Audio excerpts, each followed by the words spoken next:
तो मैं बोलूंगा जीडीसी के साथ तो मेरा सफर एकदम बेस्ट रहा। उसके बाद सर मैं थोड़ा ऐसे कंफ्यूज था कि ये सब तो ठीक है, डेली प्रैक्टिस क्वेश्चंस करते हैं, तो लेकिन फिर जीपेट में कैसे क्वेश्चंस आएंगे। उसके लिए फिर जब आपने अनाउंस किया था कि 50 डेज 50 मॉडल पेपर, वो दिन तो मैं बहुत खुश हुआ था। मैं तो बोलता 3 स्टेप है, आप जीडीसी के साथ जुड़ो तो 3 स्टेप है, आपको 3 स्टेप का ही काम करो, पढ़ो, रिवाइज करो, टेस्ट दो, बाकी सब जीडीसी देख लेता है। Hello, dear students. Welcome back to the GDC classes. Judicians are unstoppable. Judicians always fight for the being the toppers in any pharma competitive examination. और उसी सीरीज को कंप्लीट करते हुए आज हमारे इस सीरीज में जुड़ रहे हैं mister Adarsh Sharma who have got the NIPERS A 2025 all over India rank 33. So आदर्श, सबसे पहले तो आपको बहुत बहुत बधाइयां भाई आपके इस रिजल्ट के लिए, आपको और आपके पूरे परिवार को। Thank you sir. Okay, so Adarsh, at the beginning जब आपने कभी शुरू किया था, ठीक है, हम धीरे धीरे करके ड्रीम बनाए होंगे, बट आज जो आपके पास है ये ड्रीम फुलफिल होके आया है।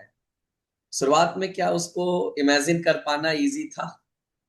बिल्कुल भी नहीं सर। मैं बता रहा हूँ कि जब मैंने 6th सेमेस्टर था, तब ऐसा सोचा था कि जीपेट की भी तैयारी करनी है। सारे कॉलेज के फैकल्टी बोलते थे कि इम्पोर्टेंट है, उसके बाद नाइपर की भी एग्जाम, मतलब जीपेट तक का तो सोचा था, नाइपर का तो सोचा भी नहीं था कि नाइपर की एग्जाम देंगे भी।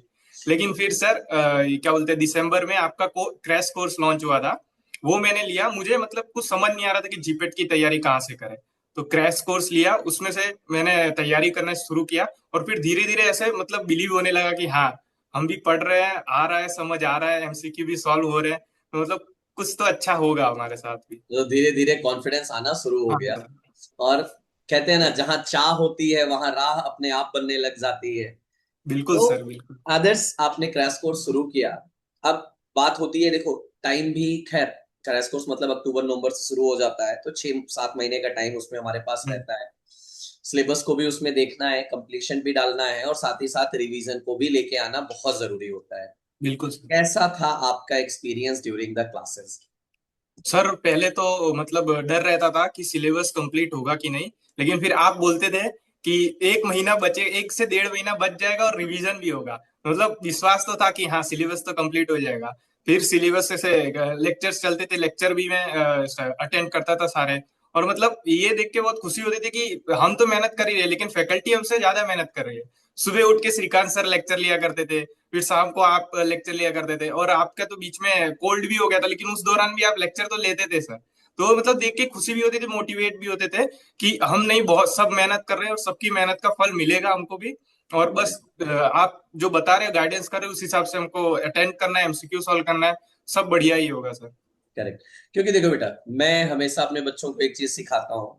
आप लोग मेरे लिए कच्चे माटी के घड़े जैसे होते हो, और आपको पका के आपके मंजिल तक पहुंचाना वो मैं अपने टारगेट समझता हूँ हमेशा। अगर मैं एक्सक्यूज देना सीखूंगा ना, सिखाऊंगा आपको, तो आप भी एक्सक्यूज देने में, आप तो माहिर हो, आप तो मेरे से पहले ज्यादा एक्सक्यूजेस देने लग जाते हो।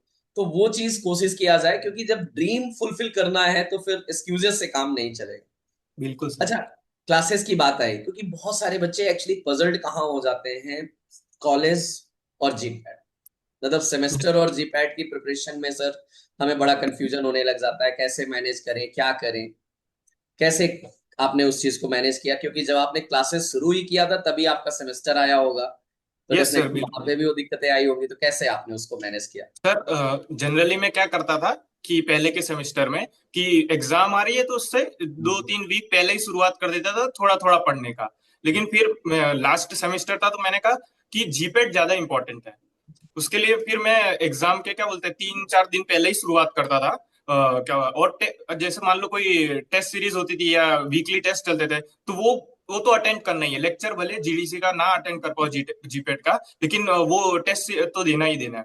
उसके बाद करेक्ट। जैसे ही सेमेस्टर हमारा 1 हफ्ते 1.5 हफ्ते में खत्म हो जाता था एग्जाम, तो उसके बाद कोप अप करता था कि जितने भी लेक्चर छूटे हैं, सुबह जल्दी उठ के फटाफट वो लेक्चर कंप्लीट कर लो, अटेंड करो, और वो जो लेक्चर के डीपीपी छूट गए उनको पूरे कंप्लीट करो। तो ये रहता था कि हो जाता था, ऐसे मेहनत थोड़ी ज्यादा रहती थी, लेकिन हो जाता था।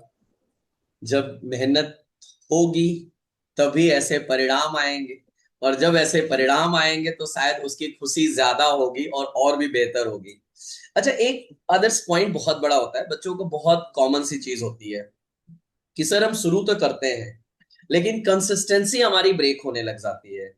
थोड़ा सा कुछ बर्डन आया, थोड़ा सा कुछ हम्म। प्रॉब्लम आया तो सबसे पहले क्या करते हैं ना कि हम अपनी प्रिपरेशन को स्किप करते हैं।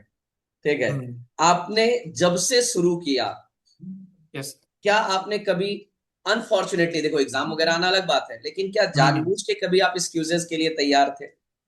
सर ऐसे डिमोटिवेटिंग होता था कभी कभी कि आज नहीं पढ़ते, एक दिन रेस्ट ले लेते हैं। लेकिन फिर ऐसा लगता था कि नहीं, ऐसा तो नहीं कर सकते उस दिन। अगर जिस दिन लगता था उस दिन क्या बोलो कि टेस्ट मत दो, लेकिन एक काम करो, सारे लेक्चर तो देख लो। लेक्चर में क्या करना है, बैठना ही है, सुनना है आप जो बता रहे हो।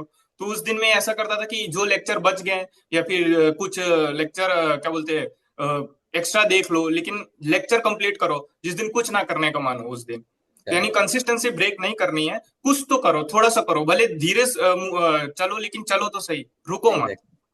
सही कहते हैं ना कि गुमराह तो वो हैं जो घर से निकलते ही नहीं, मंजिल यस। मिल जाएगी चलते चलते। तो बिल्कुल सर। थोड़ा थोड़ा ही सही लेकिन चलना जरूरी है, हम्म। और अपनी मंजिल को ढूंढने के लिए बहुत सारी चीजों को मैनेज करना भी जरूरी है। अच्छा, अब थोड़ा सा मैं आपके बुक्स पे आता हूँ। ड्यूरिंग योर यस स्टडी क्या क्या बुक्स आपने यूज किया और कैसे आप उनको पढ़ते थे? सर, बेस्ट चीज मैं बोलूंगा कि मॉड्यूल्स एकदम बोलते हैं ना, वरदान बन के आई है मॉड्यूल। क्योंकि कम टाइम होता है तो उसमें नोट्स बनाने कहाँ जाए, सारी स्टैंडर्ड रेफरेंस बुक तो पढ़ नहीं सकते। तो मैं बोलूँ मेरी 100% जो है मेरी स्टडीज मैंने मॉड्यूल से कंप्लीट करी है, रिवीजन भी मॉड्यूल से किया है। और जो लेक्चर में एक्स्ट्रा चीजें बताई जाती थी उसको नोट करता था मैं। तो मैं बोलूंगा सर, मेरी तो कोलोजी की मॉड्यूल्स मेरी सबसे फेवरेट है। जनरली क्या होता है, ये सारी कोलोजी की मॉड्यूल्स है, ये मेरी सीएनएस वाले तो सबसे ज्यादा मेरी फेवरेट है। उसमें क्या होता था कि सर जनरली कॉलेज में भी पढ़ता था कि सीएनएस में बहुत सारे जो क्या बोलते हैं ड्रग के है क्लासिफिकेशन, वो ओवरलैप होते हैं कि एक इसमें है एक उसमें है, तो उसमें कंफ्यूजन ज्यादा होता था। लेकिन मॉड्यूल्स में ट्रिक के साथ भी दिया हुआ है, तो ये मतलब बहुत बेहतरीन हो गया। और दूसरी मैं मॉड्यूल बोलूंगा मेरी बायो फार्मास्यूटिक्स और ज्यूरी। ज्यूरी सर ऐसा एकदम समुंदर लगता है कि क्या पढ़े कितना करे। तो उसमें मतलब वो मॉड्यूल्स में इतना ही दिया है कि आपको इनफ है, आपके सारे एमसीक्यूज भी बन जाएंगे। तो ये मेरे को बहुत बढ़िया लगी कि बुक्स मॉड्यूल्स जो है वो एकदम स्टैंडर्ड है, उसमें से पढ़ लो तो कोई भी प्रॉब्लम नहीं आने वाली, सारे एमसीक्यू सॉल्व हो बढ़िया। अच्छा, एक अब देखिए मॉड्यूल्स इसीलिए बनाया गया, जाएंगे। कलर इसीलिए रखा गया ताकि आपको थोड़ा सा हाँ एक सर। होता है ना कि देख के अच्छा लगता है, थोड़ा हाँ सा सर, पढ़ने ये का मन करता है। वो भी ये करने बहुत की कोशिश की गई क्योंकि हमारा एक ही टारगेट होता है कि बच्चा एटलीस्ट पढ़े, क्योंकि फ्यूचर आपका अच्छा। है। जब तक आप फाइट खुद नहीं करोगे, हम तो कोशिश करेंगे अपनी तरफ से बेस्ट वे में, लेकिन फाइट तो आप ही को करना पड़ेगा ना उन सारी चीजों के लिए। During your whole the journey अगर मैं बात करूं, ये पिछले 8 10 9 महीने की अगर मैं बात करूं जीडीसी के साथ, एक अगर मैं समराइज में पूछूं तो कैसा था आपका एक्सपीरियंस? सर एक्सपीरियंस तो बहुत ही मतलब अच्छा रहा। जैसे जैसे समय बीतता गया वैसे वैसे कॉन्फिडेंस भी बिल्डअप होते गया। फिर फैकल्टीज से भी सारे मतलब फैकल्टी से तो कोई कमी थी नहीं, सब चीज वो करवा रहे थे, सब कंप्लीट हो रहा था, सब अच्छी तरह मूव कर रहा था। तो मैं बोलूंगा जीडीसी के साथ तो मेरा सफर एकदम बेस्ट रहा। उसके बाद सर मैं थोड़ा ऐसे कंफ्यूज था कि ये सब तो ठीक है, डेली प्रैक्टिस क्वेश्चंस करते हैं, तो लेकिन फिर जीपेट में कैसे क्वेश्चंस आएंगे। उसके लिए फिर जब आपने अनाउंस किया था कि 50 डेज 50 मॉडल पेपर, वो दिन तो मैं बहुत खुश हुआ था सर कि यहाँ पता चलेगा कि हम कितने पानी में हैं, कितना और मेहनत करने की जरूरत है। तो मतलब मैंने एक भी स्किप नहीं किया, एक भी मैंने एग्जाम स्किप नहीं किए, सारे मैंने अटेंड किए थे। बहुत और बढ़िया। उसमें मतलब कुछ में कम मार्क्स आते थे, कुछ में ज्यादा मार्क्स आते थे, उससे पता चल जाता कि मैं कहाँ स्टैंड करता हूँ, मुझे क्या क्या बोलते हैं और बेहतर करने की जरूरत है। मतलब जीडीसी A to Z चीजें सोच के एकदम प्लान करके रख देता है। बस बच्चों को इतना करना है, पढ़ना है, रिवीजन करना है, टेस्ट देना है। मैं तो बोलता हूँ 3 स्टेप है। आप जीडीसी के साथ जुड़ो तो 3 स्टेप है, आपको 3 स्टेप का ही काम करो, पढ़ो, रिवाइज करो, टेस्ट दो, बाकी सब जीडीसी देख लेता है। Exactly exactly. क्योंकि हमारा थॉट वही है ना, जैसे बच्चे को क्या चाहिए और कब चाहिए, सबसे ज्यादा जरूरी वो होता है। शुरुआत में हम्म। अगर वही मॉडल पेपर हम शुरुआत में दे दे तो बच्चा पजल्ड हो हाँ, जाएगा, घबरा आगे जाते हैं बढ़ने से सब। पहले खत्म कर देगा। लेकिन हाँ। वो जो लास्ट के डेज होते हैं ना, वहां पे बच्चे को चाहिए वो चीज, क्योंकि हम्म। अच्छा अब उसी टेस्ट से अगर मैं बात करूं, वो टेस्ट देने के बाद और फाइनल जीपैट देने के बाद क्या आपने कंपैरिजन किया? सर मेरे को लगा कि अरे ये तो जीडीसी का है ना, मिनी जीपैट ही है। एकदम मतलब एकदम मैं आपको मजाक नहीं कर रहा, लेकिन 50 जितने क्वेश्चंस थे ना, ऐसा लग रहा था ये तो मैंने किए हुए देखे ही हुए। और बाकी के क्वेश्चंस मतलब वो सारे ये क्या बोलते हैं साथ साथ के टॉपिक के ही थे। करेक्ट। तो यानी ऐसा लगा ही नहीं कि मतलब जीपेट का पेपर दे रहा है, ऐसा लग रहा है ये तो मैं अपना जीडीसी का मॉड्यूल पेपर दे रहा हूँ। क्योंकि कहीं ना कहीं वो हमारी नजरों से गया हुआ होता है, तो एक हाँ फील हो सर। जाता है कि हाँ ये हमने दिया है। और नाइपर के एग्जाम की अगर बात करूँ तो वहां पे कैसा, आपने क्या प्लान था? सर मेरा मेन टेंशन यही था कि नाइपर की एग्जाम तो आएगी, लेकिन उसमें 40 एमसीक्यूज नॉन फार्मा के आते, तो उसका कैसे तैयारी करेंगे। फिर आपने जैसे नाइपर के जो पेपर होना चालू हुए तो उसमें दिए, तो ऐसा लगा कि हाँ आ जाएगा। और आपके जो एप्टीट्यूड के क्या बोलते हैं क्लासेस भी चलते, तो वो भी मैंने सारे अटेंड किए। तो जैसे मैंने नाइपर की एग्जाम दी ना, तब भी लगा कि ये तो जीडीसी का ही पेपर है, बल्कि इजी लग रहा था वो तो।